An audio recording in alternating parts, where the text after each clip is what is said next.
এই সাহেব ভাই কি করতে এখানে? আর বলো না, পুকুরে পানি কমে গেছে, মাছ মরে যাচ্ছে, ওই জন্য পানি দেবো বলে চিন্তা না করছি। পুকুরের চিন্তা করতে ছেলেটা ওই দিক বড় হয়ে সে চিন্তা করতেছিস? আরে ছেলেটা তো ছেলেটা- বিয়ে শাদী দিতে হবে তো নাকি? ছেলেরা কতবার বলেছি যে সেলাই কাজ করিস নি, তুই লেখাপড়া কর, একটা চাকরি নাম দেওয়া হতো, তো সেই সেলাই কাজ করলো। তো ও এত জায়গায় মেয়ে দেখেছি, তাদের মেয়ে হচ্ছে না। তা ওর একটা বিয়ে শাদীর লাইন কর, বয়স হয়ে গেছে। অনেক জায়গায় মেয়ে দেখেছি, মেয়েরা তো হচ্ছে না, সেলাই কাজ করে বলে। ওই বালের কাজটা কেন শেখালি বল দে? তোকে অনেকবার বলেছি যে সেলাই কাজ করিস নি, তাও যে সেলাই কাজ করলো। তো ছেলে বিয়ে হবে? আমি তো এইটাই চিন্তা করছি। আমি তো পাগলি মাগলি ধরে আনি, কি করা যায়? চল একটু দেখে দেখা করে আসি, আমি একটা মেয়েটে দেখি তোর ছেলের জন্য।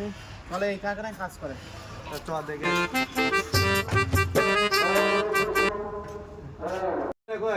ওই তো কাজ করছে। এ তো সোনার চাপ্পা না ছেলে।